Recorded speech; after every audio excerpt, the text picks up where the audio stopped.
que é muito falado, muito comentado, mas que é uma verdadeira torre de Babel. Conceito de somatização, ou do processo de somatização, acho que tem tantos conceitos quanto conceituadores, né, sobre o processo de somatização. E é interessante que é um termo que está muito presente na nossa prática profissional, tanto médica como de psicólogos, né, enfermagem, né, fisioterapeutas e assim por diante. Quem trabalha na área de saúde, né, é raro um dia, né, quando a gente está nos nossos ambulatórios, no hospital, que não surge alguma coisa que alguém está denominando de somatização. Então, essa primeira parte, na segunda parte a gente vai discutir, apresentar para vocês algo que está tendo um crescimento muito grande, né, que é a neurogastroenterologia. Né? Então, a gente armou essa primeira mesa de uma forma que as apresentadoras possam abordar o tema com um pouco mais de profundidade. Né? Porque é um tema tão complexo como é o processo de somatização, eu acho que exige, né, que a gente tenha um tempo maior de exposição para que dê oportunidade, né, a essas duas professoras, a doutora Bruna Bartorelli e a doutora Mônica Miranda, né, para que elas possam, né, apresentar para a gente, né, aquilo que, de certa forma, faz parte, né, do cotidiano delas. Então, eu vou apresentar, em primeiro lugar, a doutora Bruna Bartorelli, que ela é médica assistente do Instituto de Psiquiatria, aqui da Faculdade de Medicina da USP.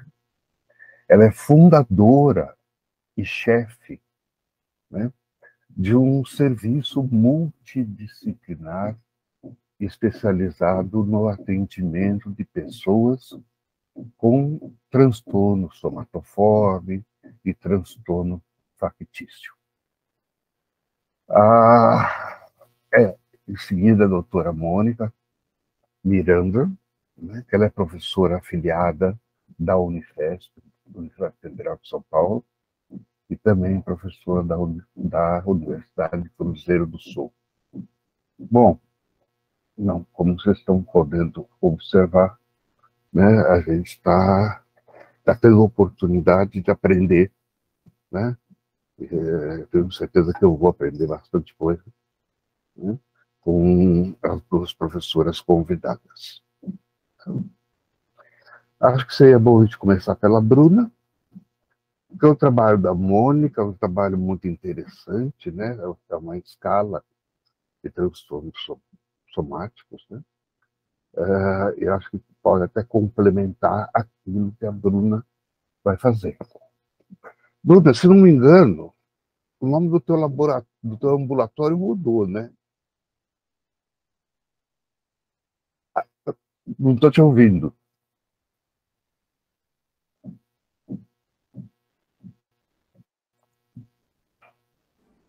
Parece que ela travou. É. Gente, coisas de comunicação de internet. Sim. Na minha defesa de docência, simplesmente o computador apagou no meio da aula, da prova didática. Uau. Né? Aí, mexe aqui, mexe lá, vi que era uma coisa do roteador, né? E aí consegui terminar a aula. Bruna, eu estava falando... Voltei. Que o nome mudou? Uhum.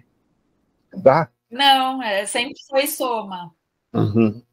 Tá, eu pensei que você estava seguindo a nova categorização diagnóstica do DSM-5, Transtornos somáticos. transtornos somáticos, Vou né? falar um pouquinho. Tá. É, Então, eu Bruna, vou. por favor, pode começar? Sim, vocês estão me ouvindo bem? Eu estou Tudo ouvindo certo. perfeitamente. Tá bom. Qualquer problema, vocês me avisem. Eu vou tentar aqui compartilhar. Se houver problema, a gente berra.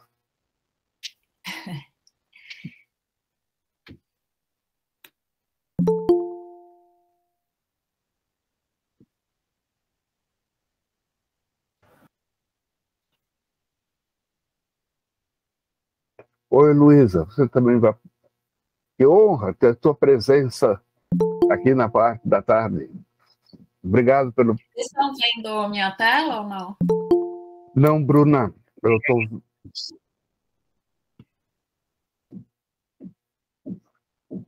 Então vamos tentar diferente.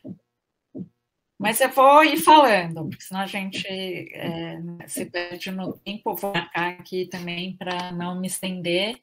Se alguém tiver alguma observação ou pergunta, não me incomoda de que seja feita no meio da aula.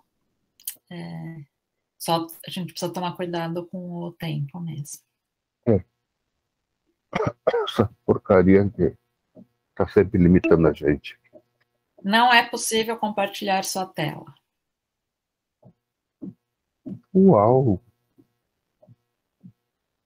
Você for naquela flechinha embaixo, que Sim, aparece tela inteira, uma janela, né? ela, Maria. Clicou em uma janela, Vamos lá, uma janela. Sim, aí deve aparecer, aparece, né? Compartilhar uma janela do aplicativo. sim. Então, vê qual é que aquela Que é corresponde. a nossa. Não é possível compartilhar. Posso dar uma sugestão? Abre e Sim, fecha e depois abre teu PowerPoint. tá. Sim, fechei.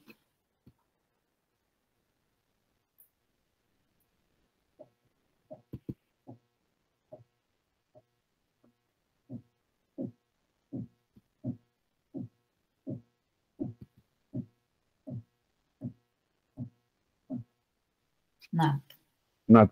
Posso outra sugestão? Ah, Você se achar oportuno, você tá, você mandar a tua apresentação para Mari, né? E a Mari tá. vai Vai, passando pois, os slides conforme você. qual que é o e-mail?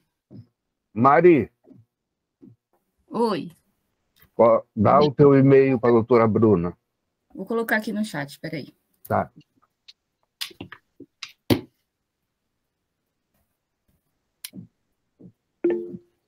Porque com o Fernando Pardini Aconteceu isso? aconteceu. Tanto que eu vou passar os slides do Fernando. Ele já me encaminhou, né?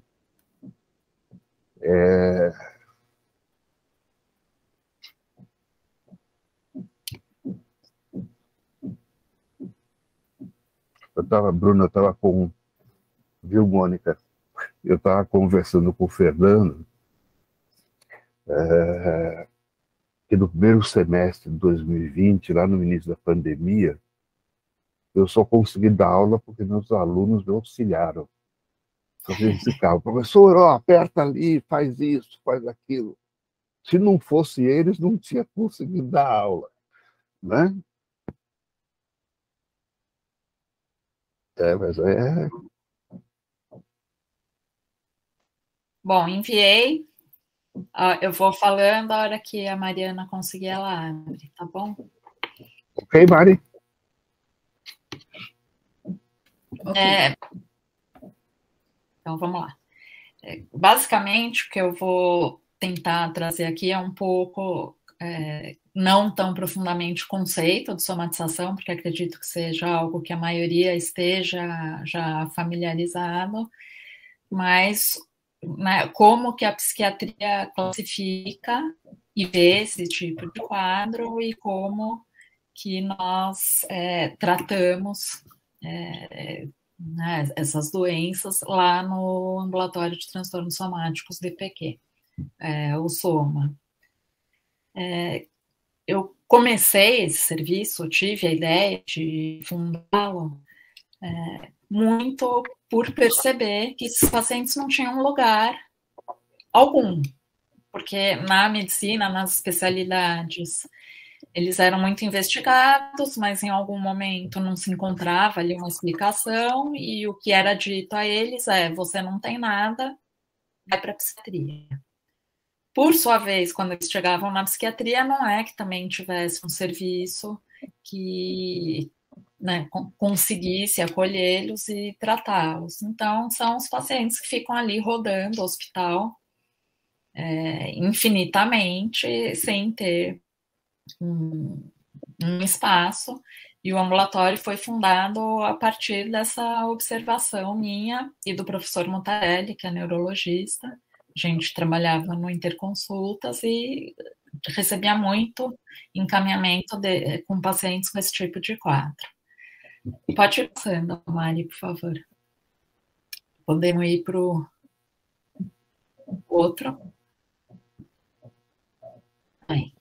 Então, a gente sabe que somatização é um termo genérico, né, que diz respeito ao quê? É uma manifestação física secundária a algum conflito psíquico e que envolve uma série de quadros.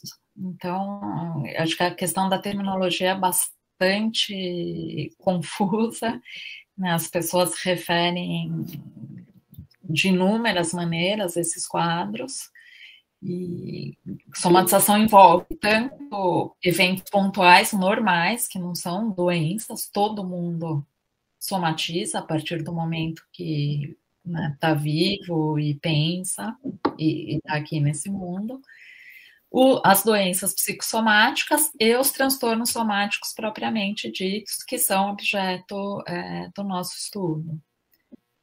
São pacientes vistos por todos os profissionais de saúde, então, psicólogos, físio, fono, médico, quem trabalha com saúde acaba inevitavelmente se deparando, né, com um paciente com transtorno somático. E são quadros, muitas vezes, não diagnosticados, a pessoa fica anos e anos, né, sem ter um diagnóstico correto, uma explicação, sem receber o tratamento, gerando gastos astronômicos do sistema de saúde, iatrogenias e muitas complicações. Pode passar o próximo, Mari, por favor. Então, o que a gente vê nesses quadros em primeiro lugar, a ruptura do raciocínio clínico, em especial raciocínio clínico médico, né? Então, na medicina, a gente fica lá 6 anos aprendendo que o paciente vem com um sintoma, né, ele procura um médico por conta daquilo, a gente faz ali toda a anamnese, exame físico, pede exames complementares, faz um diagnóstico, institui um tratamento e tudo está resolvido. Só que nesses pacientes isso não acontece, né? A coisa vai se embolando, os diagnósticos vão se multiplicando, os sintomas mudam e a coisa não se resolve. Pode passar o próximo. E é muito interessante porque são quadros que têm uma interface estreita, né, entre a psicologia, a medicina, em especial psiquiatria e neurologia, e existe essa dicotomia, essa separação, né, uma dicotomia mente-corpo. Então, várias denominações são dadas, né, então, do orgânico funcional, que eu considero os termos mais adequados. Mas, né, se fala muito, é mental, é psicológico, psicossomático, conversivo. Mas atualmente a gente, né, chega a um consenso que o termo mais adequado é funcional versus orgânico, apesar de que é muito difícil separar, né? E acho que nem deveria ser separada essa coisa mente, corpo, orgânico ou não orgânico, porque o ser humano é indissociável, né, disso, e todos os quadros, mesmo que funcionais ou de origem emocional, existe uma fisiopatologia, uma alteração orgânica que acontece subjacente a ele. Próximo. A gente escuta muitos termos usados para denominar esses quadros. Então, né, histeria conversiva, medicina psicanalítica,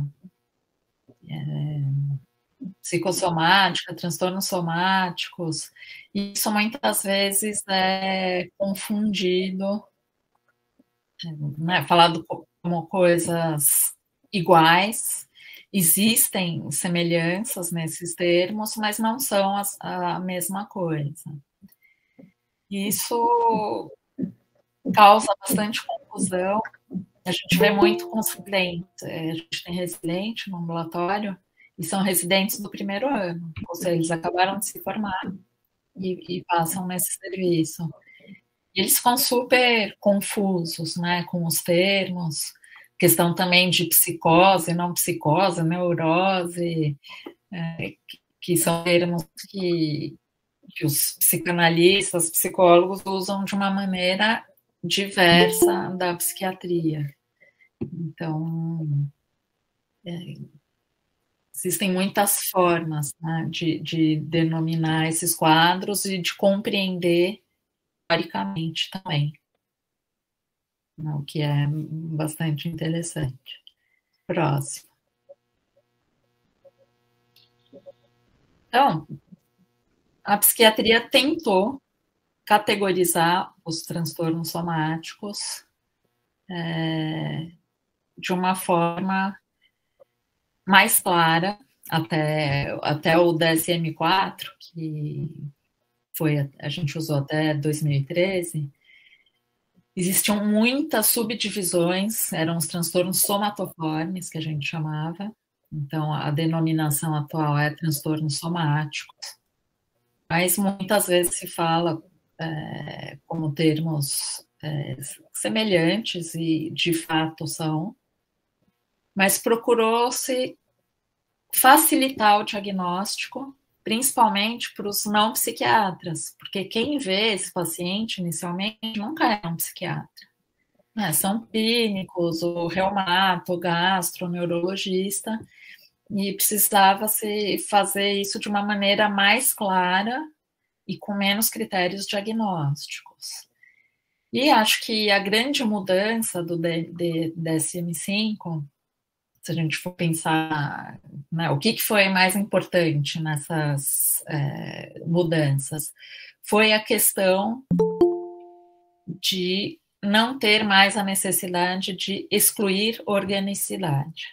Então, até o DSM-4, toda a doença, transtorno conversivo, transtorno de somatização, tinha lá em algum momento, quadro não pode ser justificado por causas orgânicas, ou se houver causa orgânica, não pode ser, a intensidade é desproporcional.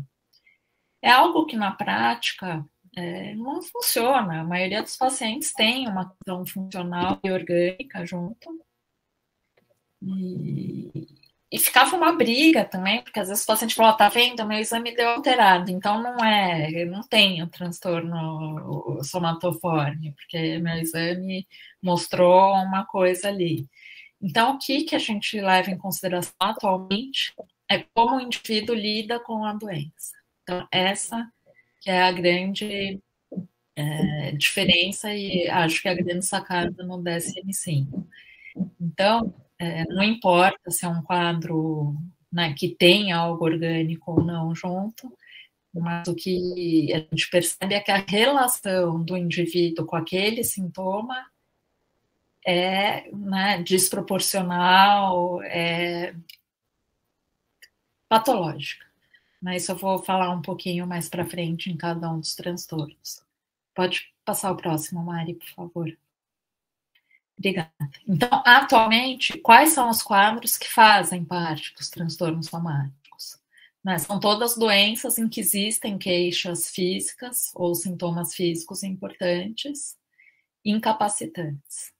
Então, é o transtorno de sintomas somáticos, transtorno conversivo ou transtorno neurológico funcional, como os pacientes e os neurologistas preferem. A hipocondria, que na verdade mudou o nome, tá? Eu pus hipocondria, claro, para as pessoas o que é uma hipocondria, mas o DSM, por questões né, de considerar um termo pejorativo, que tem uma carga significativa, mudou para transtorno de ansiedade de doença. Mas não deixa de ser lá a hipocondria que a gente conhece há milênios. Fatores psicológicos afetando uma condição médica. Né? E, por último, o transtorno factício entrou aí nesse grupo, não fazia parte antigamente, mas entrou porque é uma doença em que o paciente, sim, também vive em função de um sintoma, vive uma vida pautada por uma rotina médica, só que psicopatologicamente é bem diverso, né? Porque são quadros intencionalmente produzidos, diferente, quer dizer, não é uma manifestação inconsciente, mas chegarei lá também. Próximo, por favor. Então, o primeiro deles, transtorno de sintomas somáticos. Como que ele pode ser caracterizado, né? O transtorno de sintomas somáticos? Presença de um ou mais sintomas. O que a gente vê muito frequentemente são muitos sintomas, então aquele paciente que já chega ali com uma lista, né, muitas vezes, de queixas. Dor pode ser um dos sintomas. E esse quadro leva o quê? A pensamentos, sentimentos, comportamentos assim, muito excessivos relacionados àquilo. Próximo, Mari. Como que isso a gente percebe? Então, é um pensamento muito persistente e desproporcional a respeito da gravidade. Né? Então, a pessoa fica o tempo todo ali pensando, pesquisando. Muita ansiedade em relação à saúde. E esse terceiro é bastante característico, que é um gasto de tempo e energia assim, absurdos, né? Com o cuidado disso. Então, tem muitos pacientes lá no ambulatório que passam por 10 especialidades. Assim, não é raro isso, ou que vão ao HC todos os dias, para algum exame, para alguma consulta, para alguma intervenção. Então, assim, é algo que chama muito atenção e que é bastante intenso. Próximo. O segundo quadro, o transtorno ansioso por doença, ou a hipocondria, existe uma preocupação em ter ou contrair uma doença. Então, a questão do paciente não é tanto num sintoma, mas né, a preocupação em vir a ter algo. E, de novo, é uma preocupação que compromete a funcionalidade, compromete a vida da pessoa. Um grau de ansiedade em relação à saúde muito elevado. Então, aquela pessoa o tempo todo. Não, o paciente eu atendi outro dia, ele falou: falaram do meu lado que não sei quem teve um infarto. Né? Na hora, não, porque eu posso ter, não sei o que, se eu tiver, vou medir a pressão, talvez melhor fazer exames de novo, e a coisa né, vai sem breque. Próximo. esses comportamentos também em relação à saúde, às vezes com cuidados, com exames, com checagem, né? O paciente às vezes fica se apalpando, fica olhando no corpo se tem alguma coisa, nível da pressão, e tem que durar pelo menos 6 meses. Por quê? Porque existem quadros transitórios de hipocondria. Pode pôr o próximo. Então, a gente sabe, por exemplo, época de pandemia, não tem quem várias vezes não achou que estava com Covid ou que estava com falta de ar,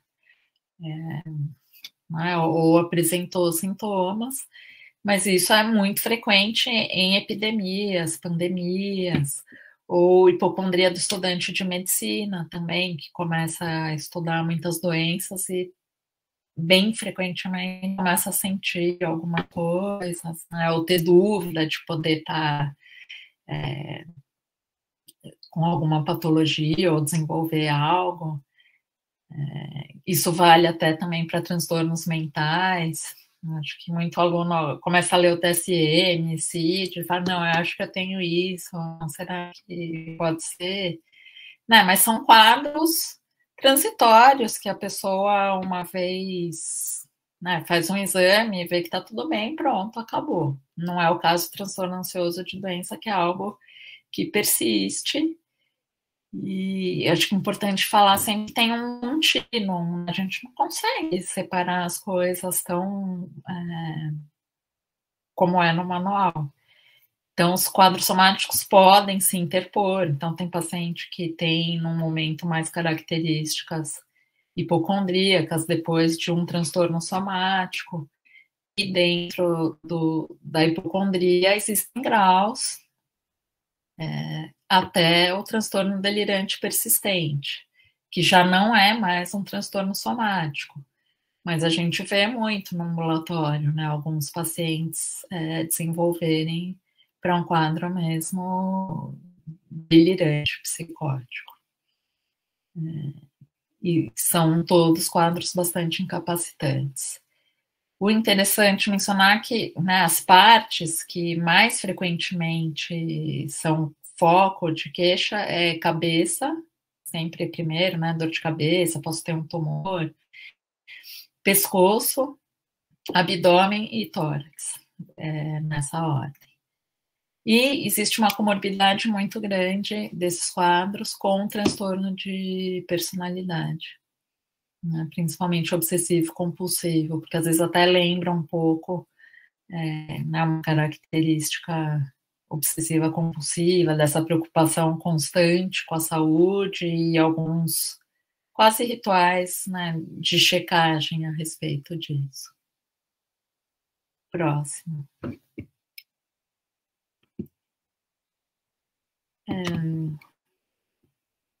Eu só ver meu tempo aqui, como é que tá. Então, como eu falei, o que mais diferencia o transtorno ansioso de doença do transtorno de sintomas somáticos é que, nesse caso, a preocupação é mais com a implicação, se pode ter uma doença, e não com o sintoma em si. No quadro de transtornos somáticos, o paciente foca muito na queixa. Porque está doendo o meu pé, eu tenho uma queimação na perna. É algo mais localizado no corpo mesmo, no transtornos somáticos. Não sei, alguém tem alguma pergunta, observação até aqui, gente? Então, vamos lá. Próximo. Tá muito didático, tá ótimo. Tá, não, porque às vezes, como eu falo muito, às vezes, né, eu posso estar falando algo achando que está claro e não está, e vice-versa. Ou resumir demais. O transtorno neurológico funcional, como o nome diz, o que? São quadros em que existe uma queixa neurológica, que neste caso não pode ser orgânica. Então, nesse caso, a gente tem que excluir mesmo. Porém, não quer dizer que a pessoa não possa ter um quadro orgânico e funcional juntos. Um exemplo super claro, super frequente e que traz consequências muito ruins para o paciente por exemplo, as crises conversivas epiléticas. Então, existem pacientes que têm epilepsia, de fato, mas junto tem crises conversivas não epiléticas, né? E isso confunde muito os médicos, porque o paciente vem à consulta com o neurologista referindo que está tendo crise, 2, 3, 4 por dia. O neurologista vai associando, aumentando as medicações, e o paciente continua tendo crise, porque remédio, né, não existe medicação para tratar um quadro conversivo. E isso se complica e o paciente recebe diagnóstico de epilepsia refratária. Né? Então, epilepsia refratária é aquela que não responde ao tratamento. E isso resulta em altíssimas doses de anticonvulsivantes, neurocirurgias. A gente já teve no ambulatório paciente que foi submetido à neurocirurgia por se considerar que era uma epilepsia refratária, e quando tiveram crises conversivas, né? Porque ele fez a neurocirurgia e continuou tendo as crises. Alguém perguntou qual a diferença entre os dois? Qual?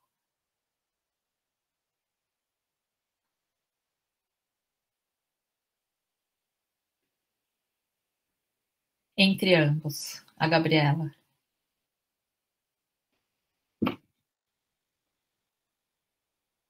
Bom.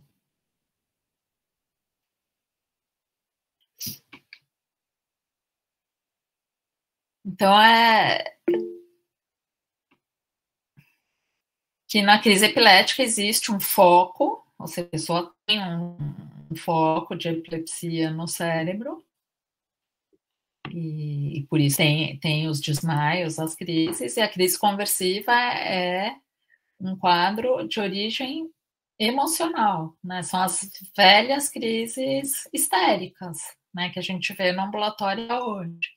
Então, aquelas pacientes do Charcot, a gente vê até hoje no ambulatório, né, tendo crises e, né, o arco histérico, são quadros que ainda são bastante frequentes, não são coisas do passado, e no eletro só mostra alteração na epilepsia. No transtorno neurológico funcional não tem alteração, e o exame, né, padrão ouro para fechar o diagnóstico é a videoeletroencefalografia. Então, você põe o paciente, fica filmando ele continuamente e vai registrando a atividade epilética para ver se durante a crise existe uma correlação com o eletro.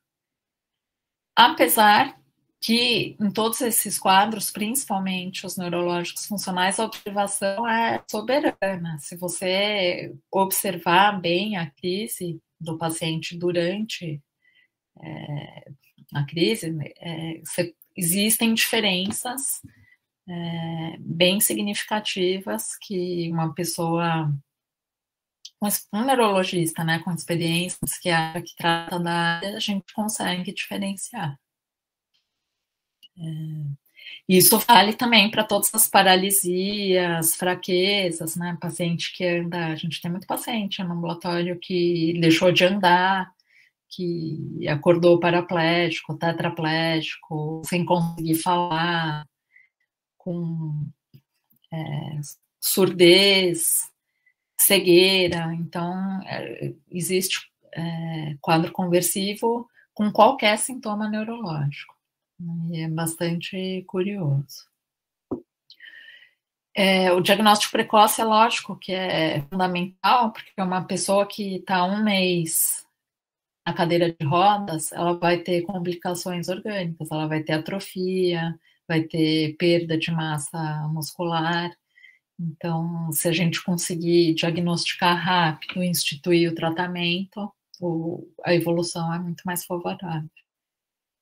Às vezes a gente tem alguns pacientes que chegam depois de 10 anos de evolução e, de fato, né, existe uma dificuldade motora daí, porque o paciente não tem mais tônus muscular, né, às vezes os membros se deformam. Então, é sempre importante em todos esses quadros procurar manter a funcionalidade. Próximo.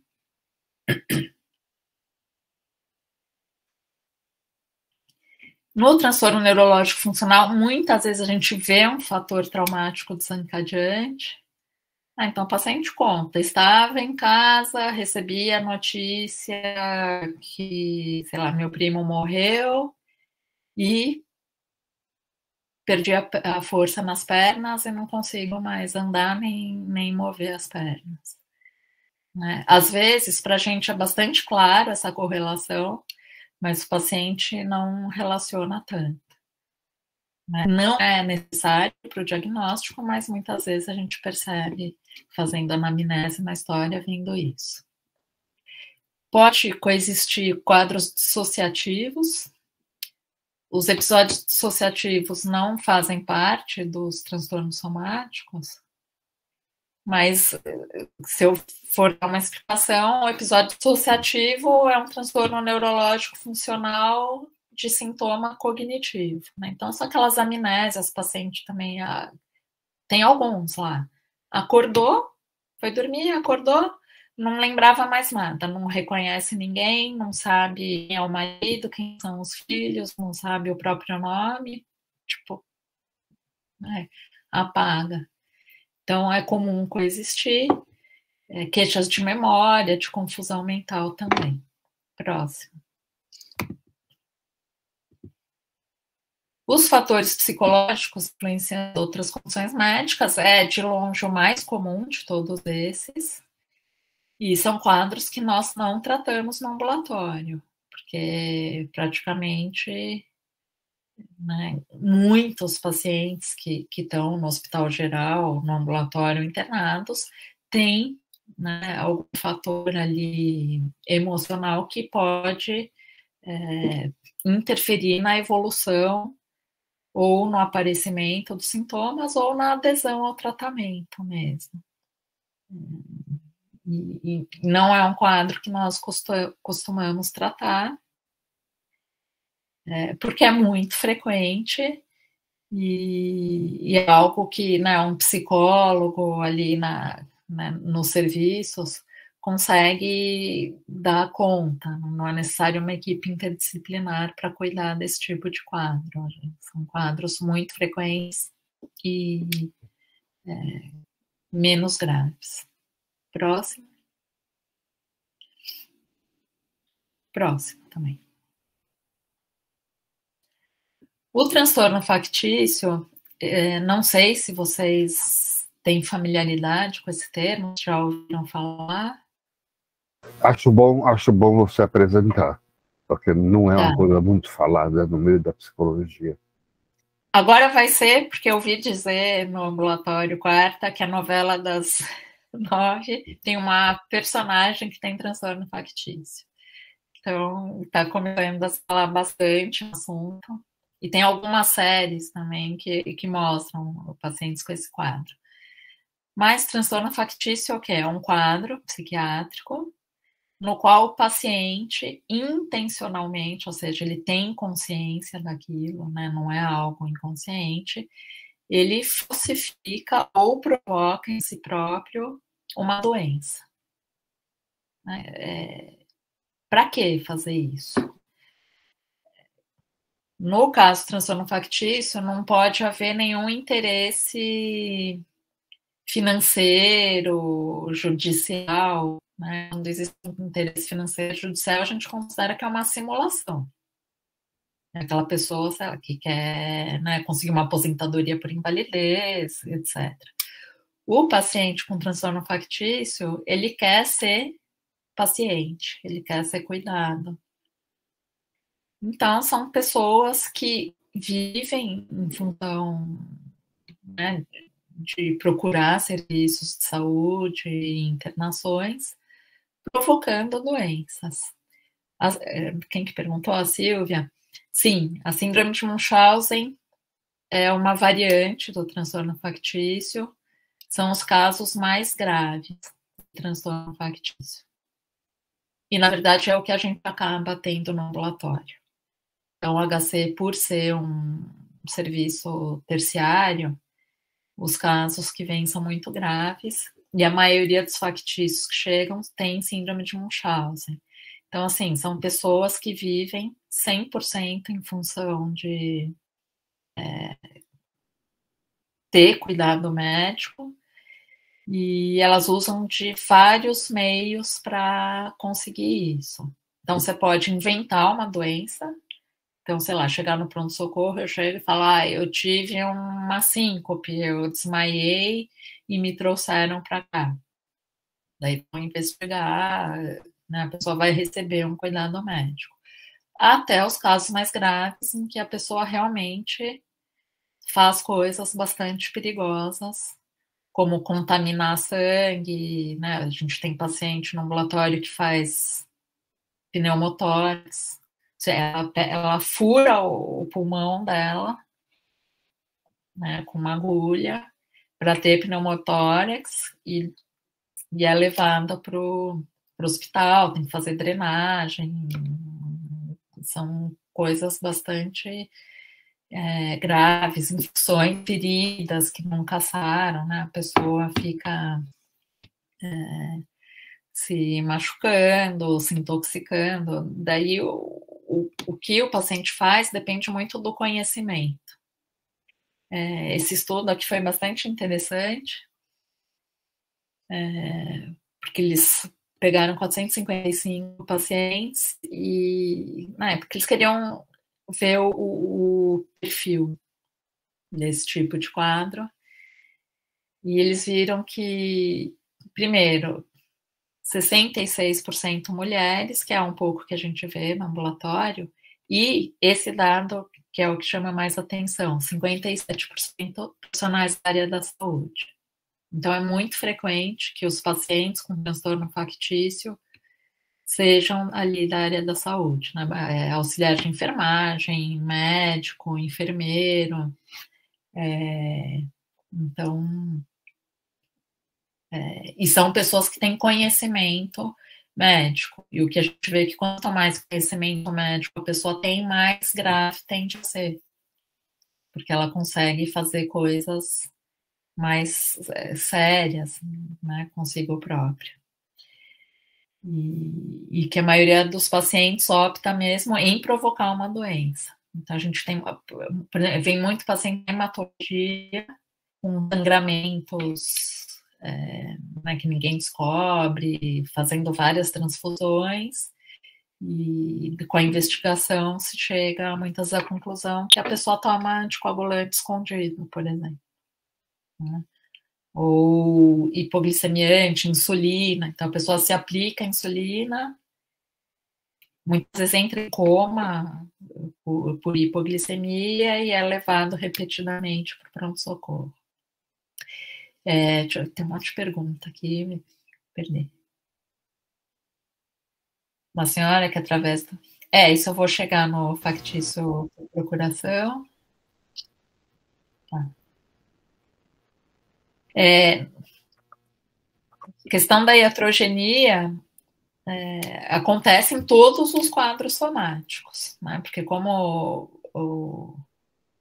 existe uma dificuldade por parte do médico, muitas vezes, em conceber que existem questões emocionais por trás dos sintomas, né? E o médico é muito treinado a achar uma explicação. Então, às vezes, vão se fazendo exames e procedimentos que são desnecessários, isso gera iatrogenia. A gente vê isso muito com dor também, né? Dor somática, uso de morfina, opioides, bomba de morfina, neurocirurgias, são condutas totalmente inadequadas para esse tipo de quadro, não ajudam em nada o paciente. Próximo. Transtorno factício imposto, foi o que perguntaram. É quando a pessoa, em vez de fazer em si própria, faz numa outra pessoa.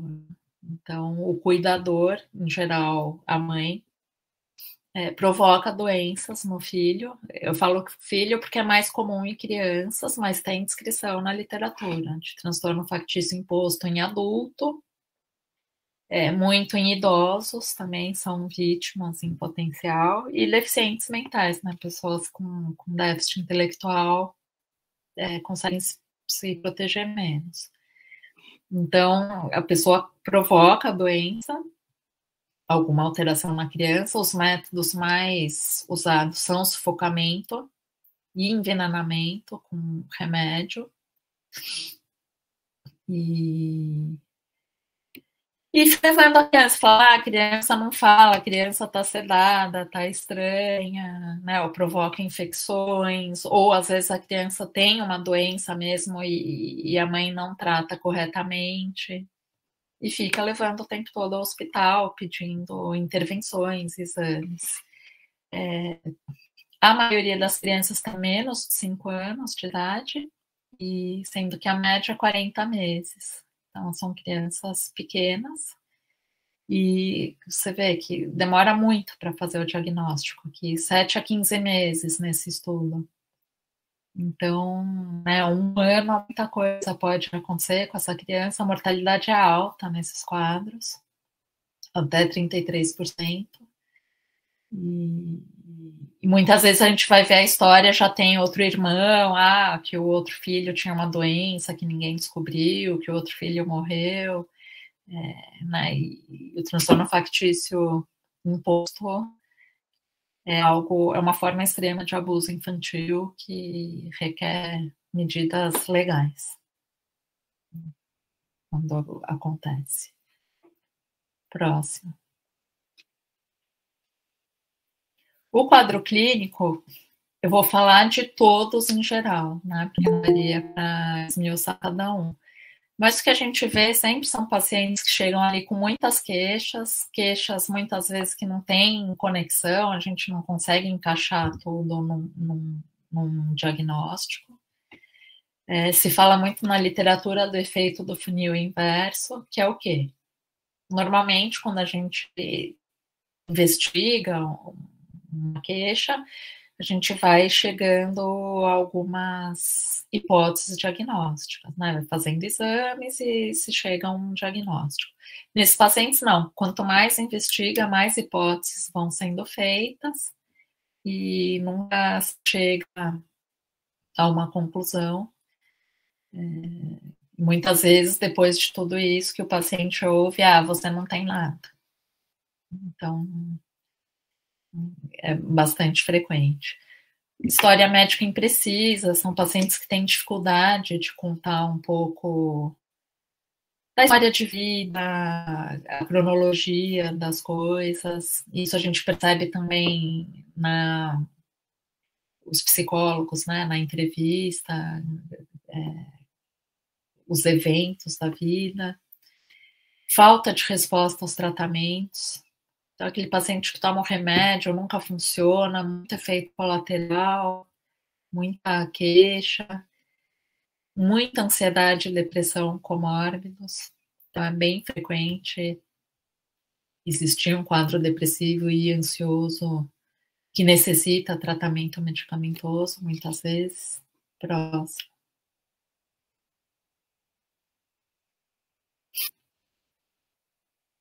Obrigada. A busca pelo atendimento médico, muitos especialistas, falta total de insight, né? Os pacientes não conseguem mesmo relacionar qualquer questão emocional com aquilo que está acontecendo. Importante pensar sempre que os sintomas não são intencionais, a não ser no transtorno factício. A questão do acompanhante é bastante marcante, então são pessoas que muitas vezes sempre vêm com a mesma pessoa ali no ambulatório, e existe uma interdependência entre os dois. Então a gente começou a tratar os acompanhantes também. E a gente via que muitas vezes o acompanhante, em algum momento, acabava boicotando o tratamento, principalmente na hora que tinha alguma melhora. migração dos sintomas super frequente. Então, uma hora tem uma dor na cabeça, daí, de repente, a dor é no ombro, e a coisa vai mudando. E insônia, assim, 100% dos pacientes têm insônia, tem essa reclamação. Próximo. Para o psicólogo, né, que eu imagino que aqui no grupo a maioria seja da psicologia. Eles são um psicólogo a contragosto, eu vim aqui porque o meu médico mandou, ele não me aguenta mais. Às vezes o médico fala, se você não for no psicólogo, não vou mais te atender. Mas nas sessões, né, é aquele discurso que não sai das queixas físicas, né, e fica falando do médico, do exame, e daí você tenta saber alguma coisa das emoções, da vida, não, sempre vai pro sintoma.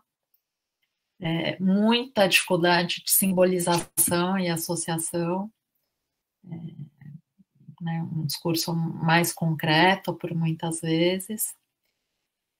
Sempre falam, a gente trabalha com grupo no hospital, porque a gente viu que funciona muito bem, que, né, o paciente poder ver pessoas com quadros semelhantes é bastante, assim, tem um poder incrível, né? Porque inicialmente as sessões eram individuais, era aquela coisa que não saía nunca, da queixa, da queixa, da queixa.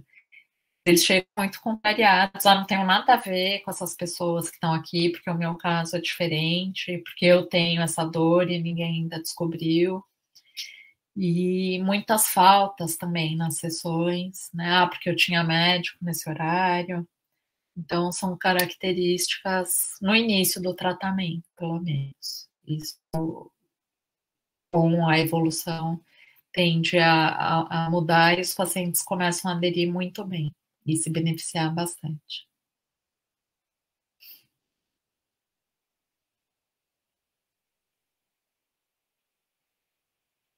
O senhor está mudo.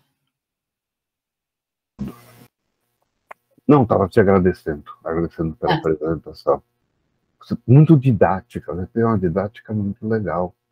Então dá para acompanhar. Coisa, mas espero que. Não, e dá para acompanhar, né? Fácil, porque é um raciocínio muito bem encadeado, né?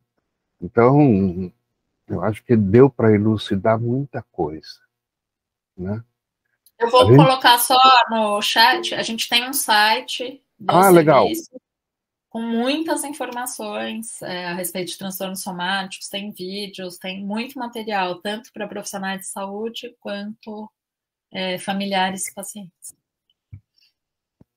Legal, ótimo.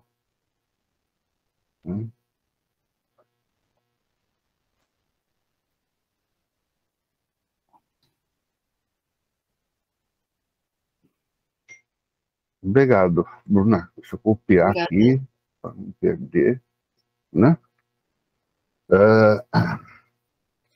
A gente fez uma revisão sistemática, né, sobre o conceito de somatização, né?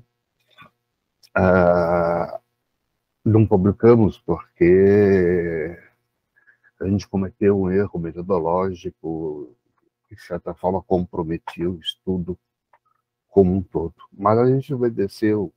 O Alan está por aí, participou também. E uma coisa interessante, né, que as pessoas chamavam de somatização diferentes tipos de patologia, né? Sabe, desde aquelas, né, sinais, sintomas, né, que não são explicados medicamente, né? E que eu acho que é um diagnóstico muito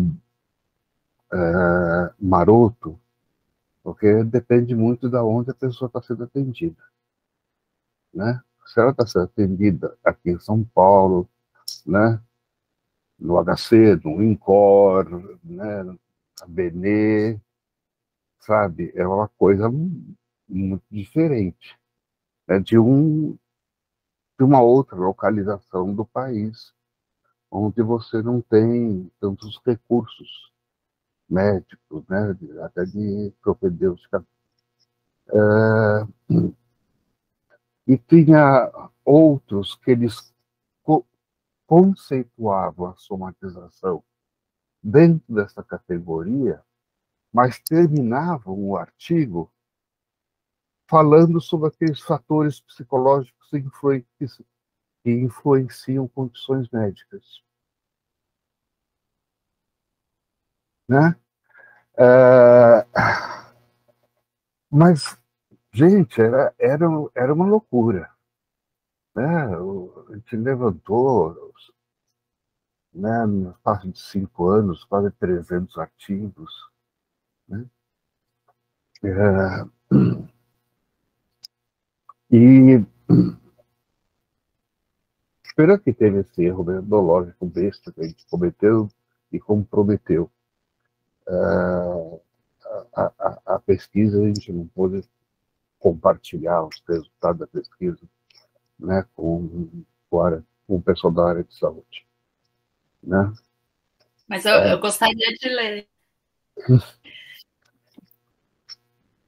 Não, eu vou encontrar e te mando, tá? Tá.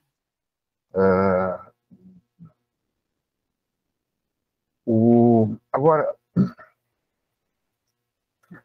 quando você fala de somatização, né, sabe, como que é um termo utilizado para designar manifestações físicas secundárias a um conflito intrapsíquico. E aí eu me pergunto, eu peço a tua ajuda para me esclarecer. Que manifestações físicas são essas? Né? São aquelas que não foram diagnosticadas, né? E não tem uma explicação médica, seriam as doenças funcionais, né? Ou seriam aquelas doenças que emergem, doenças físicas, sintomas físicos, né? Que emergem ou reagudizam, né? Onde o fator emocional pode ser um fator desencadeante,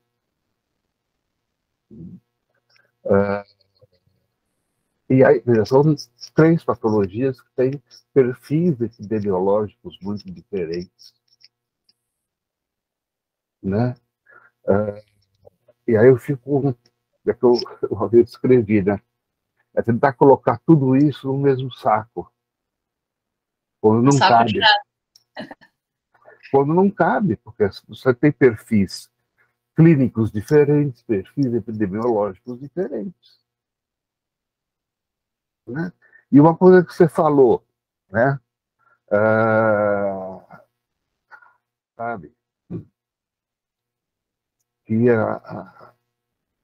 a presença de uma alteração, né, constatável através de exames complementares, né, não exclui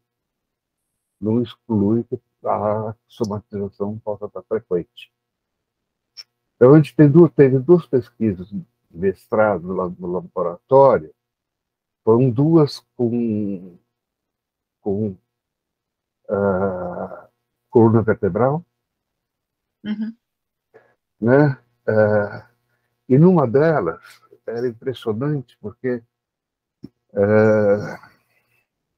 era um grupo de pacientes com artrose facetária. Tá? A artrose facetária, gente, vamos chamar assim, uma espécie de um desgaste de um determinado local da vértebra da coluna. Tá? E aí, o que surgiu, né? Pacientes com lesões mínimas estavam absolutamente incapacitados para a vida, perderam a funcionalidade, né? E às vezes pessoas que traziam a tomo, né, da coluna vertebral, você não sabia, não entendia como é que ela estava andando, e mantinha uma vida, sabe, quase que normal. E aí veja como vai complicando essa coisa da somatização, né? Eu conheço um colega nosso, que alguns anos atrás, né? Ele infartou depois de que recebeu uma notícia desagradável para ele. É claro que ele não foi a notícia responsável por isso, né? Essa placa de ateroma vem crescendo há muito tempo, né? Mas ficou aborrecido, né? Aí vem a adrenalina, nova adrenalina, vasoconstricção, né? E o infarto foi desencadeado. Então eu fico sempre, sabe, embora seja na literatura, tanto médica como psicológica, né? Sabe, a noção de somatização como aquelas manifestações físicas secundárias, né, a um conflito psíquico.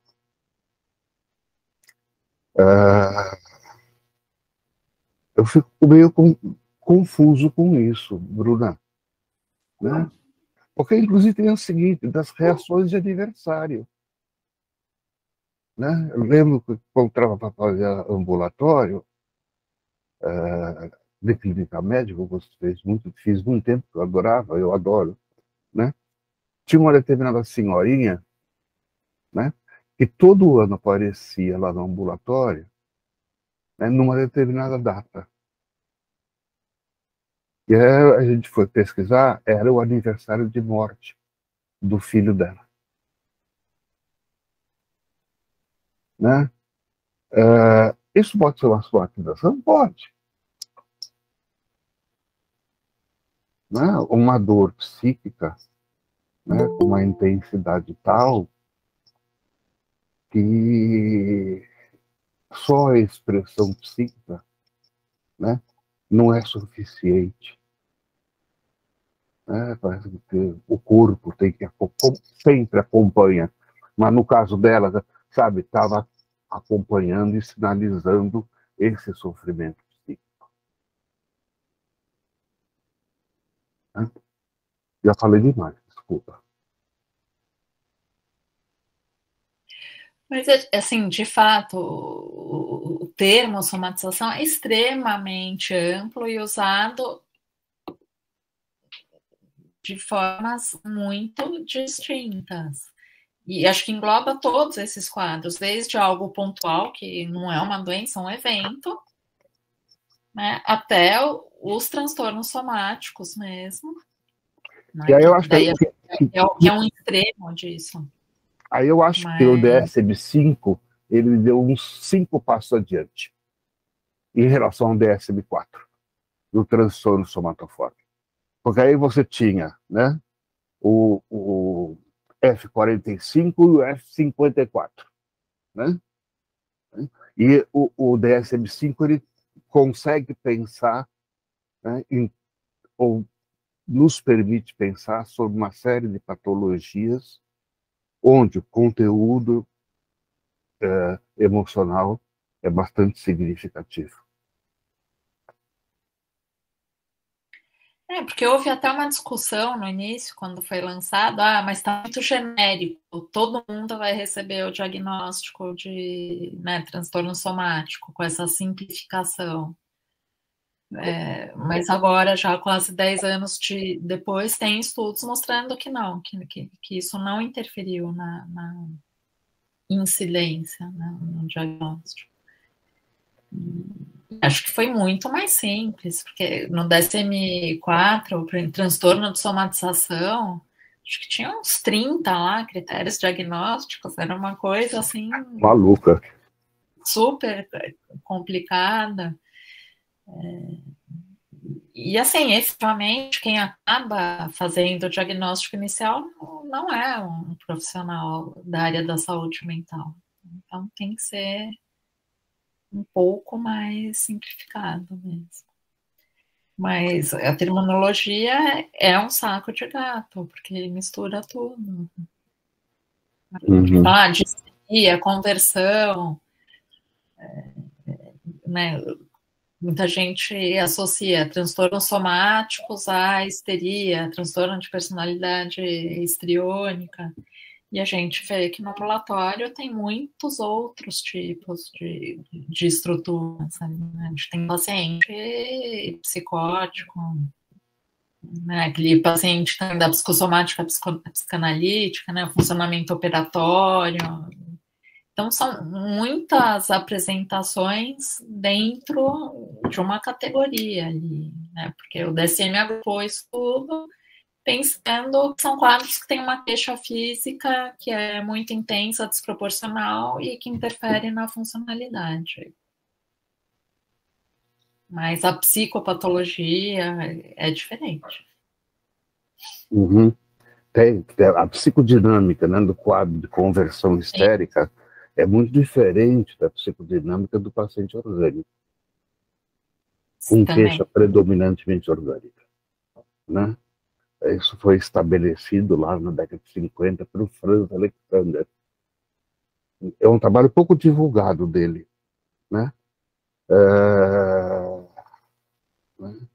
Tem uns autores franceses, né, que dizem que foi o Pierre Marty que fez esse diagnóstico diferencial.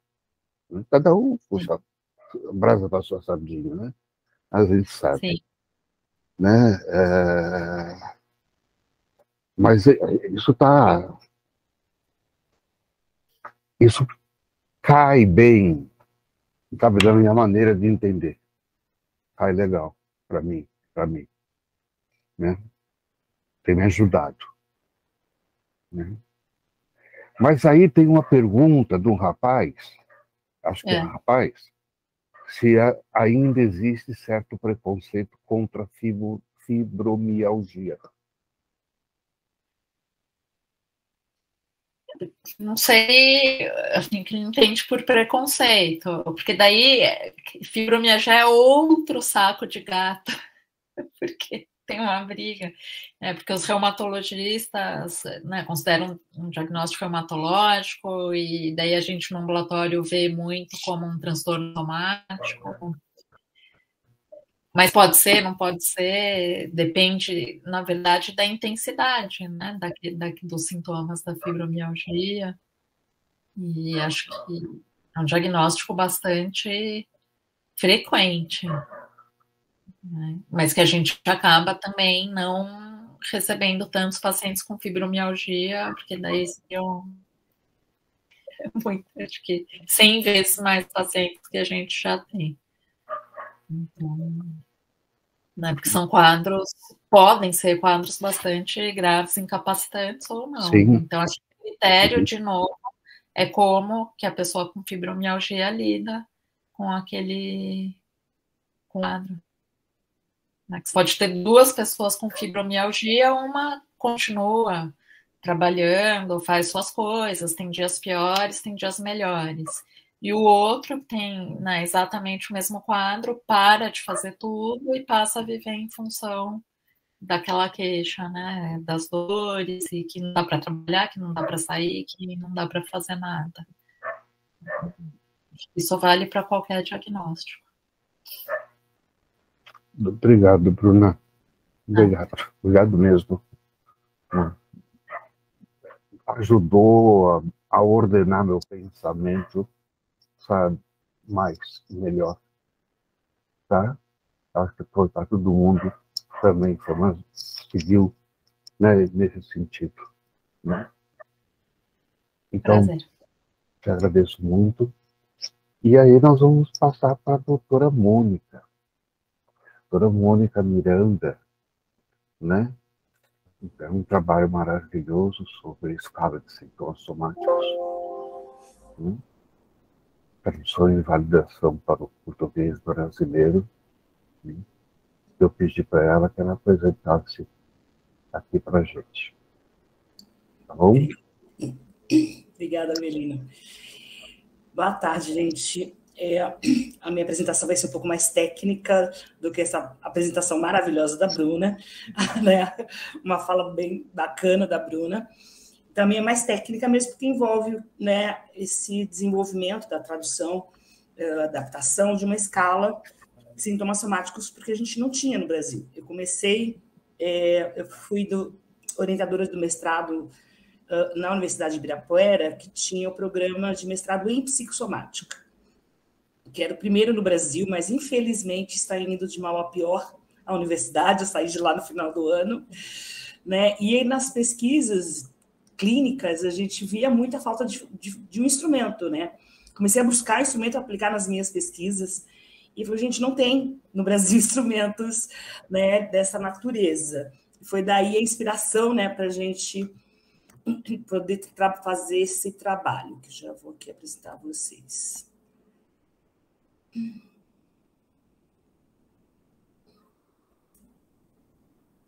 Deu certo? Está aparecendo para vocês?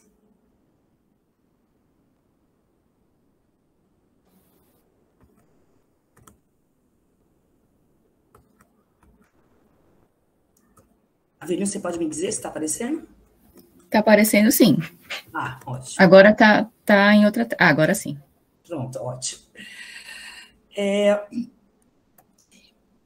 A Bruna trouxe muito bem, né, todos esses fatores relacionados aos transtornos e sintomas somáticos, só para a gente, né, eu reforçar um pouco, né, existe uma prevalência estimada em 5 a 7% da população, que pode iniciar na infância e adolescência ou idade adulta. Até uma das minhas inspirações foi pela busca na infância, porque eu trabalho mais com criança, na infância e adolescência, e as manifestações podem ser muito diferentes, né? Na criança a gente pode ter manifestações muito mais comportamentais, por exemplo, dermatites e etc. E na idade adulta um pouquinho diferente. Mas mesmo na idade adulta, né, a gente tem uma maior prevalência aí em as mulheres. O nosso primeiro, nessa nossa pesquisa inicial, já mostrou isso, de fato, há uma maior prevalência de mulheres que apresentaram né, transtornos somáticos. Eu vou falar disso um pouquinho mais adiante. Como a Bruna também já trouxe, né, existe esse comprometimento, né, no funcionamento diário e na qualidade de vida das pessoas, gerando um custo alto, né? Também a Bruna reforçou bem, muitas vezes esse paciente passa de consultório em consultório, de clínica em clínica, e aí isso gera muitos problemas. Então, o reforço sobre, né, a necessidade de instrumentos que auxiliem o diagnóstico é necessário a gente ter no nosso país. Mônica, tem algumas escalas que são usadas, já eram usadas no Brasil? Sim. Essas 3 escalas, principalmente, que já tinham sido traduzidas e adaptadas, a questão delas, e que elas não são são escalas que avaliam apenas sintomas somáticos. Então, por exemplo, a SC Elliott, a Symptom Checklist 90, ela tem 9 dimensões. Uma delas apenas é referente a sintomas somáticos. A mesma coisa, essa escala de avaliação de sintomas, que foi adaptada, né, uma versão mais reduzida da escala SCL. Questionário de saúde geral, como o próprio nome já diz, né, é de saúde geral, de sintomas psicopatológicos, por exemplo, mas não apenas de sintomas somáticos. E aí, como eu falei anteriormente, na minha busca, eu fui encontrando esses instrumentos, mas eu via que eles não eram exatamente adequados para, né, esse grande espectro do que traz os sintomas somáticos, como a Bruna já trouxe para vocês.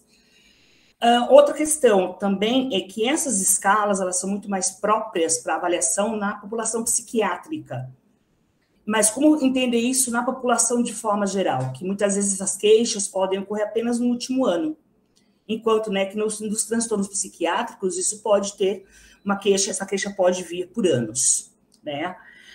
Um outro dado que chama a atenção é que Bruna pode falar um pouco melhor, Bruna, em relação à prevalência no Brasil, né?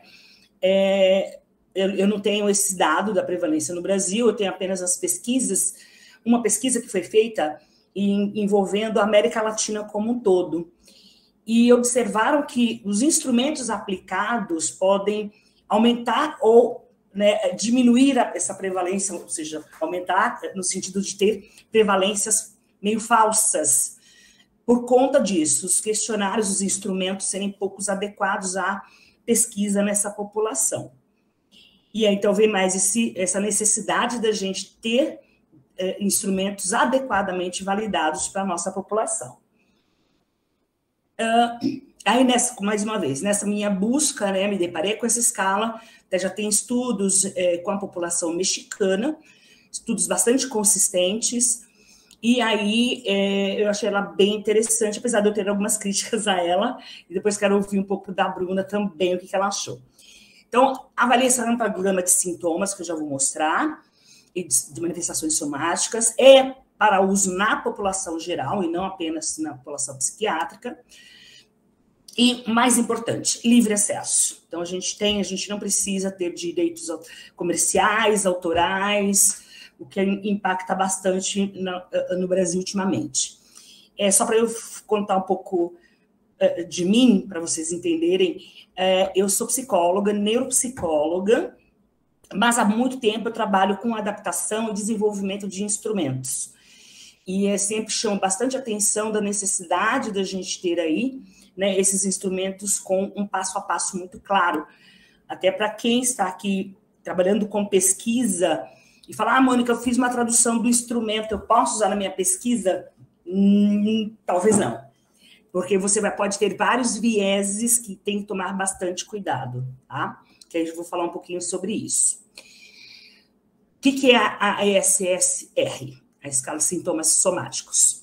É uma escala, então, que tem 90 itens, os primeiros 80 são comuns a homens e mulheres, e os outros 10 somente para as mulheres, como questões de menstruação, né, fluxo menstrual, ganho de peso, muito relacionado a questões aí, né, de menopausa ou perimenopausa, enfim. E aí, a escala do tipo Likert é o seguinte, então, 0, nunca no último ano, a 4, mais de uma vez ao ano. E, desculpa, eu estou apontando com o meu dedo, é que meu braço está quebrado, eu não consigo mexer o mouse, tá? Eu tive uma pequena fratura no rádio, então eu estou com essa tipóia aqui. Aqui é para vocês, né, já verem como que a escala, de novo, que já é a versão, essa última versão. A gente teve aí umas 3 versões para chegar nesta versão final.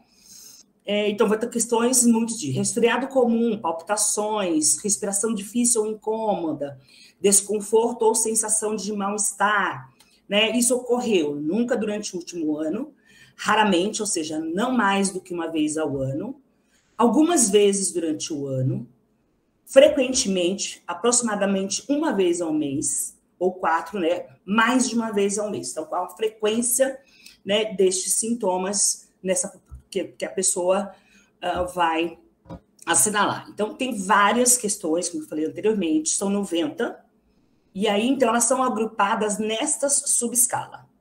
Imunológico geral, cardiovascular, respiratório, gastrointestinal, neurosensorial, músculo esquelético, pele, alergia, genital urinário, reprodutor feminino, que é aquela, né, parte que eu falei para vocês, que é, obviamente, aplicado só às mulheres.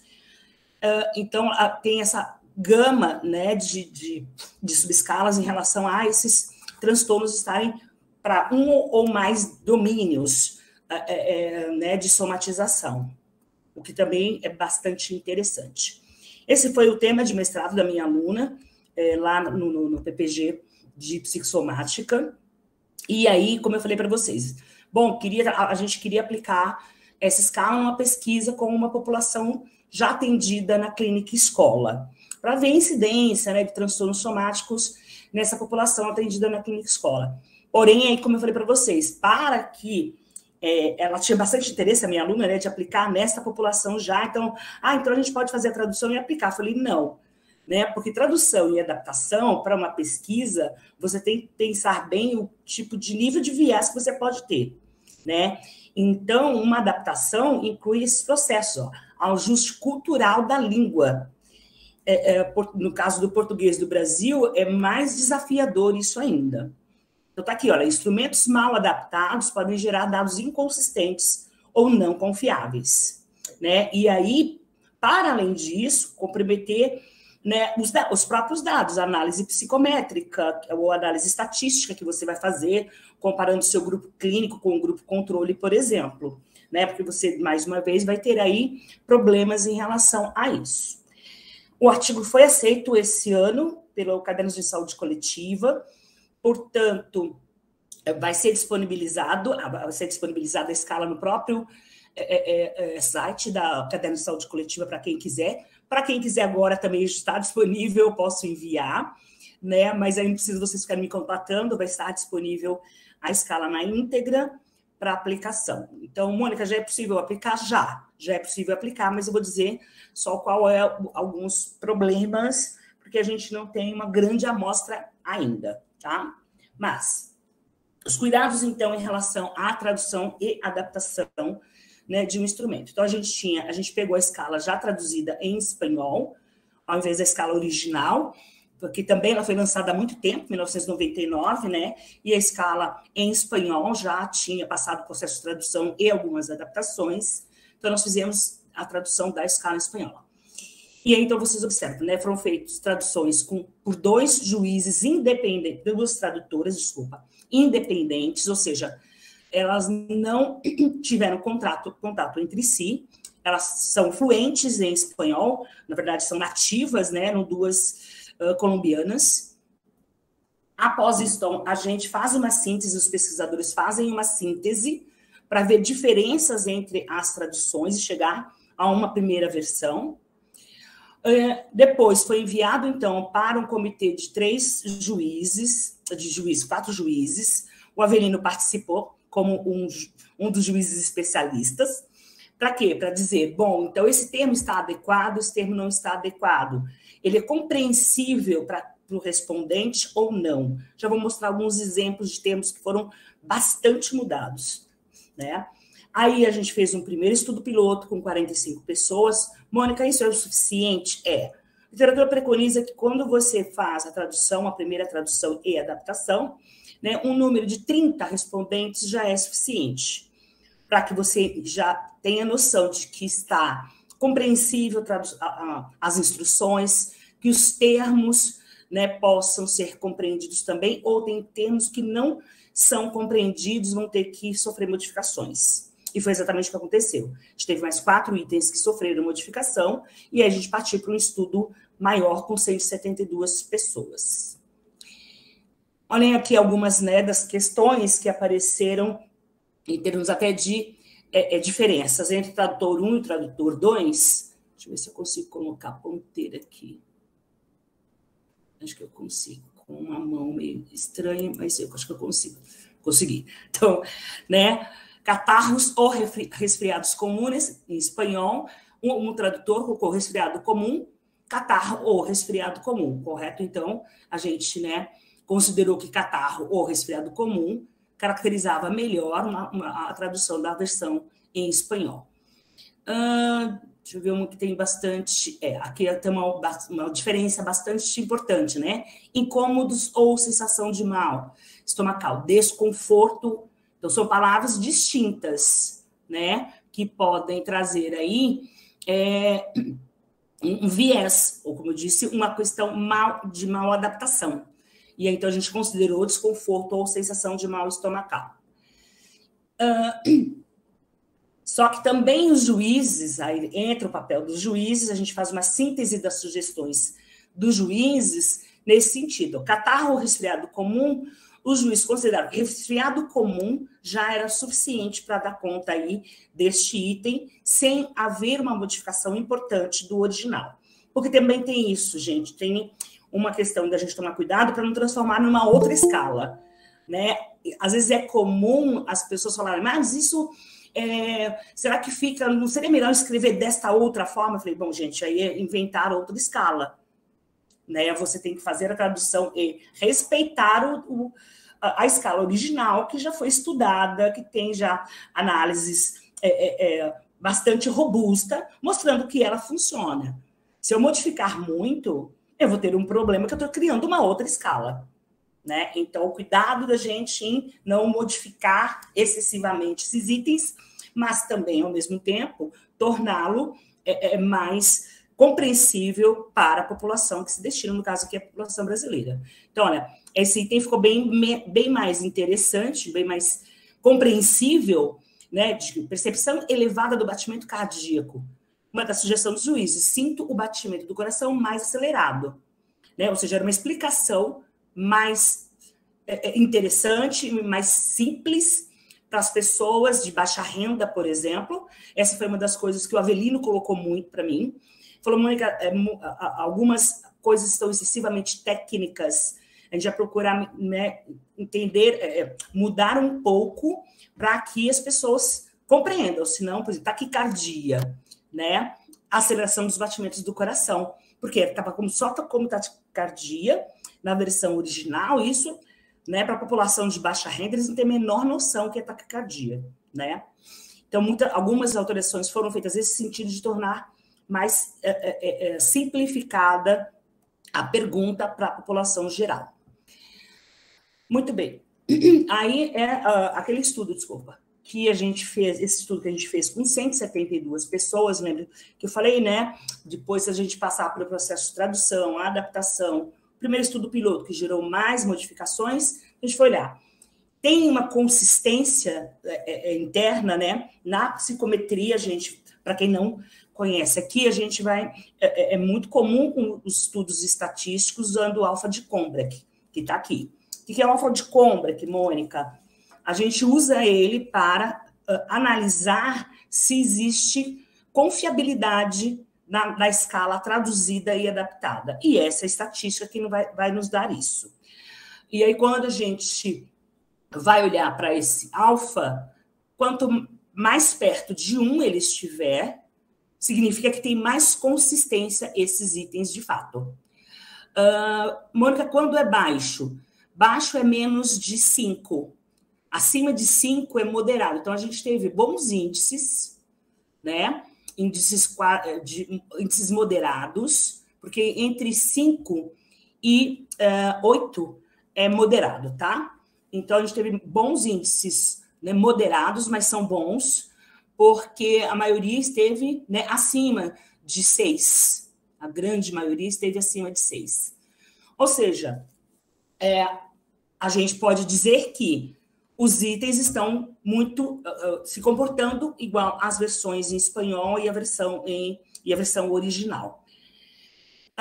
No artigo, a gente resolveu já disponibilizar, né, as médias, desculpa, encontradas, a mediana, de fato.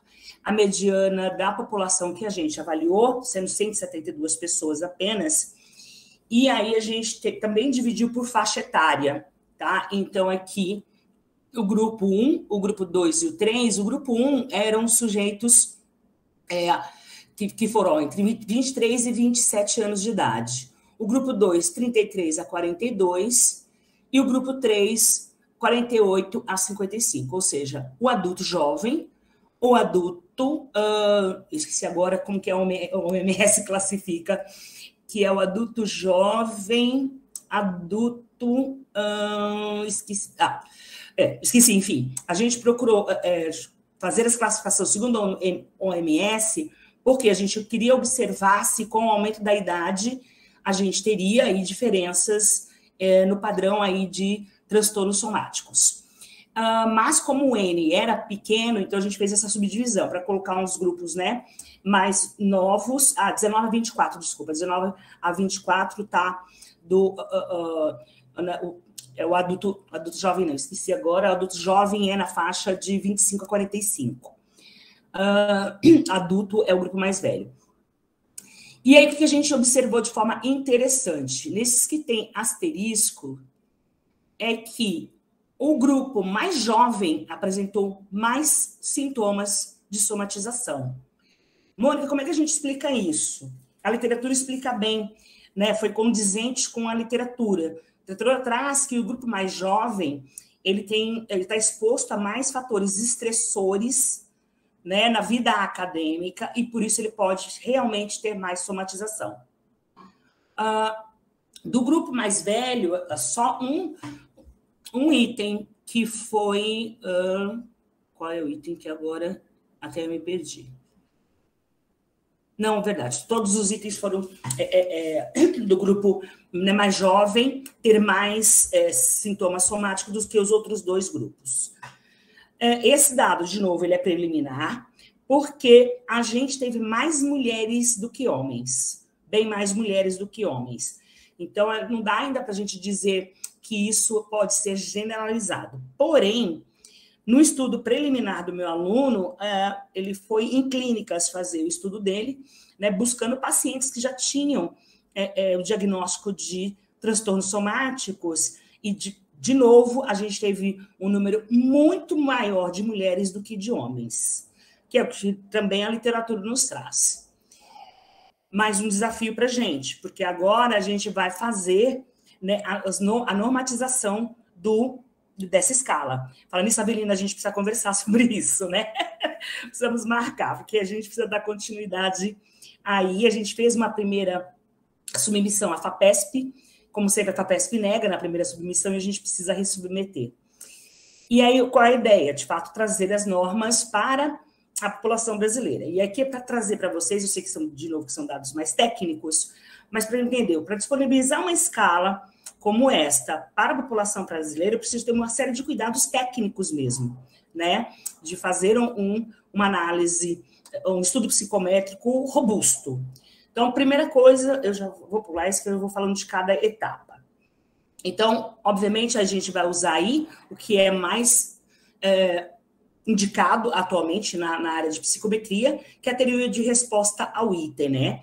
Que envolve análise fatorial confirmatória, né? Para observar essa validade de consistência interna dos itens. Isso é bastante usado para testes, escalas, entre outras coisas. Já vou, para quem não tem familiaridade com isto, essa figurinha aqui, ela traz um pouco disso. Eu preciso saber se os itens do meu teste, eles estão, de fato, discriminando as pessoas em relação a ter ou não ter sintomas somáticos. Então, é uma análise que leva em consideração item a item, tá? Além de ajustar o grau de dificuldade deste item. Muitas vezes, a partir daí, a gente elimina itens, por eles não estarem tendo um peso tão importante para aquela subescala, por exemplo, gastrointestinal, tá? A nossa ideia, então, aí é uma ampla população precisa. Os cálculos que nós fizemos com o estatístico, ele queria 5.000 pessoas. Eu falei, é impossível 5.000 pessoas, né? Uma pesquisa com um grupo pequeno, né? Eu, Avelino e mais um outro professor. Só se fosse em nível nacional, envolver outras instituições, a gente ter 5.000 pessoas, além do que é caro, né, gente? E aí, então, até mesmo para isso, a gente está contratando um serviço, né, que é esse Instituto de Inteligência em Pesquisa e Consultoria, porque, lembra que eu falei inicialmente, quando a gente fez isso via Google Forms, e até foi uma questão trazida pelo revisor da FAPESP, ele falou, mas se está online, para que você precisa contratar um instituto? E aí eu estou respondendo a ele, porque quando você coloca online, é óbvio que vai ter o maior interesse de quem? Das mulheres responderem, que foi exatamente o que aconteceu. E a gente ficar garimpando, bem assim, garimpando homens é muito mais difícil, né? E essa consultoria, eles têm essa expertise, eles trabalham com estudos epidemiológicos. Então, é muito mais fácil. Aí a gente vai ter uma amostra das 26 capitais brasileiras, incluindo o Distrito Federal, né, controlado por sexo, idade e classe socioeconômica, ou seja, uma boa representação da população. Porque se eu quero saber se, de fato, né, eu vou ter lá uma maior prevalência em mulheres, eu preciso ter um número igual de homens e mulheres. Senão eu vou ter aí um problema e falar que mulher somatiza mais, quando que a minha população, né, de clínica foi de mais, obviamente, mulheres. Então, é óbvio que vai dar esse resultado. Os grupos contrastantes, que é esse trabalho do meu aluno Márcio, do mestrado dele, então, são os pacientes que têm já queixas somáticas ou têm o diagnóstico já de transtornos somáticos. Foram 50 pacientes, mas desses foram 35 mulheres. Então, a gente está em busca aí de equiparar um pouquinho melhor isso para depois a gente comparar. Então, as pessoas da população geral com aquelas atendidas em ambulatórios. Ambulatórios, consultórios, tá? De psicologia, etc. Como eu falei anteriormente, né, a análise fatorial confirmatória, né, esse aqui foi um outro estudo que eu realizei, por meio, né, de análise fatorial confirmatória, de adaptar uma escala aqui para o Brasil, e a gente teve uma redução, por exemplo, de 30 itens originais para 25.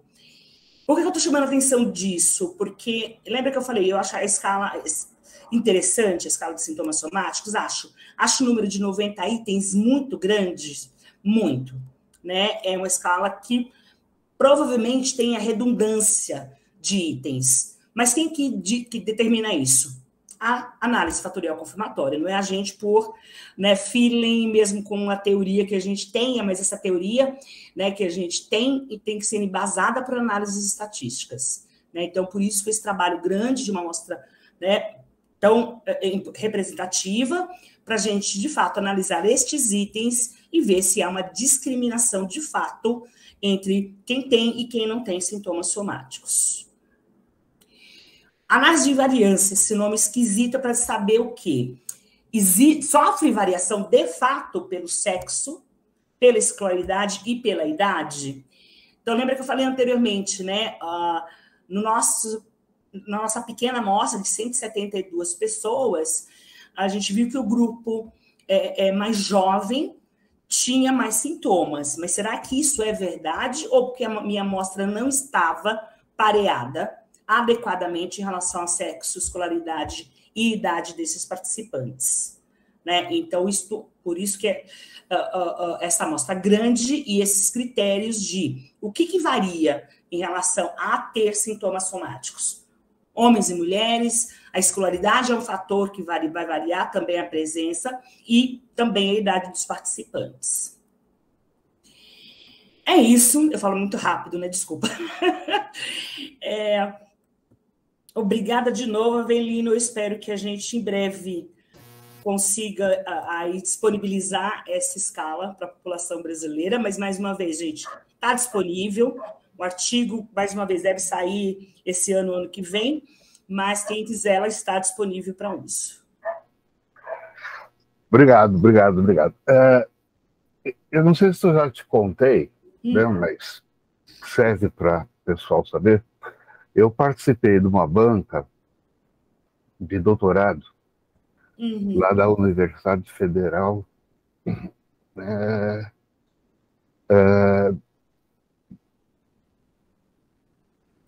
Campina Grande fica onde, gente? Campina Grande, é boa pergunta também. Onde fica Campina Grande? Mas eu participei online da banca, né, de qualificação. E aí lendo, né, o cara vai trabalhar pegando muito a questão da somatização e estava lendo qual foi o instrumento que ela utilizou.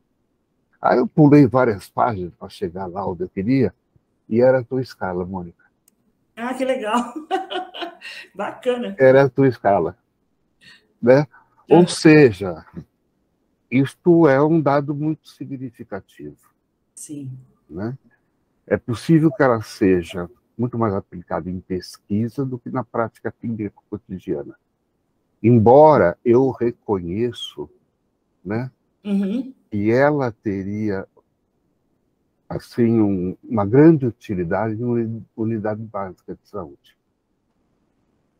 Pelo que a Bruna colocou, né? Quem vai fazer o diagnóstico não é o psiquiatra nem o psicólogo. Então, os médicos, né, clínicos gerais e com suas especialidades, ele tendo um instrumento na mão que o ajude, né, a fazer o diagnóstico, né, porque muitas vezes não se tem o tempo suficiente para a gente colher uma boa anamnese, para pegar a história de vida, a história do desenvolvimento, a história familiar e assim por diante. Né? Então, tendo esse procedimento, pode ajudá-los muito. Muito. Eu tenho também uma aplicabilidade clínica, né? Não só de pesquisa. E você está de parabéns pelo seu trabalho, né? O teu orientando também está de parabéns. Obrigada. Eu concordo plenamente com você. Eu também vejo essa escala da aplicação nesse âmbito mais da atenção primária, né? De poder fazer feita uma melhor triagem, vamos dizer assim, desses pacientes. Bruna, o que você achou? O que você pensa?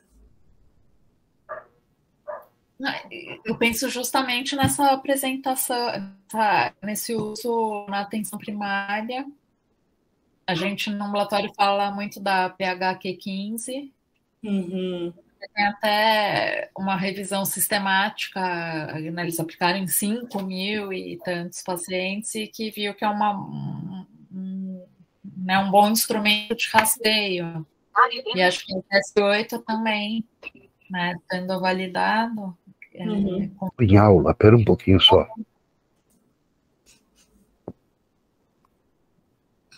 Oi.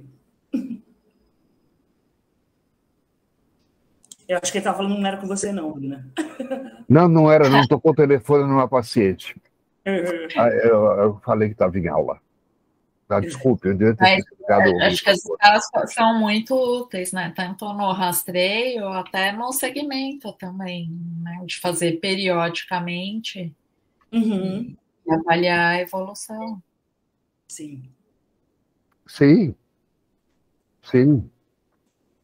Que a gente tem feito no ambulatório um trabalho, né, de avaliação com várias escalas. Para avaliar o quê? Intensidade de sintomas, funcionalidade e ansiedade e depressão. Então, acho que são usos muito importantes das escalas. Fazem todo sentido. E na atenção básica mais ainda, porque aquilo, né, é 30 pacientes. Então, se responder já, assim, lógico que você não faz diagnóstico por escala, mas é super útil. E Bruna, eu faço parte do corpo editorial da revista Arquivos de Gastroenterologia. O Fernando, que vai falar depois, ele é um dos editores-chefes, né? É hoje considerada a principal revista médica da América Latina na área de gastro. E aí eu fico na posição muito chata, que eu sou obrigado a recusar vários trabalhos, porque o diagnóstico, né, de saúde mental foi feito só com escala. Né? Então, mas não tem, né? Eu não posso aceitar isso. Sim.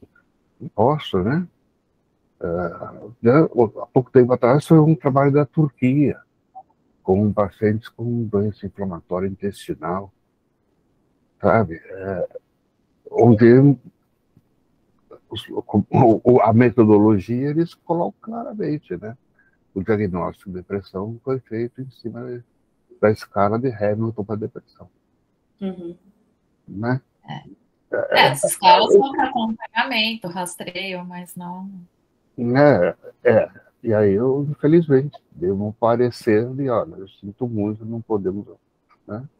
Porque a maneira como os dados foram colhidos, né? Eles não possibilitam um diagnóstico preciso. Né? E tem sido muito comum, Bruna, em revista médica. Mas é curioso, porque acho que é comum até na prática médica. Né? Você ir numa consulta psiquiatra e ficar preenchendo escala. Eu acho um pouco perigoso. Um tanto... Eles aprendem na faculdade, né? Exames complementares para diagnóstico e terapêutica. Né? Acho que o pessoal esqueceu disso. Eu acho que é importante vocês saberem que existe, né, escalas para fazer a avaliação dos pacientes, né, e que elas estão mostrando, né, uma validade, uma fidelidade, né, e que pode estar à disposição da gente, né, para o uso, e aí até mesmo a gente verificar, né, o quanto que ela cabe, né, o quanto que ela é uma régua adequada, Sim. sabe, para os nossos pacientes, né? Então, acho que é um elemento facilitador de diagnóstico. Sim. É um auxiliar, né? Uhum. Mas sempre... olha, a tomografia é um auxiliar. Tá? Um hemograma é auxiliar.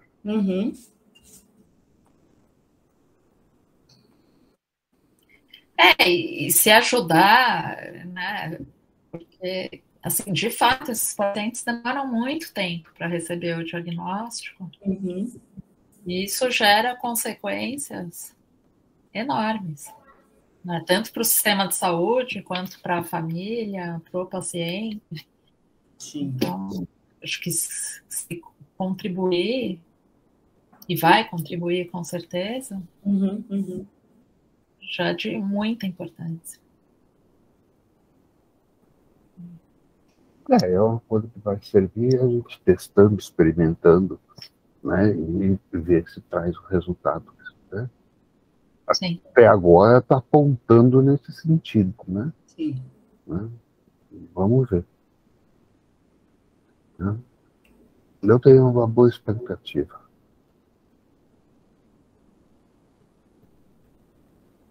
Gente, alguma pergunta de vocês? Não? Alguma curiosidade? Além dos, né, do pessoal que está cumprimentando pela tua aula.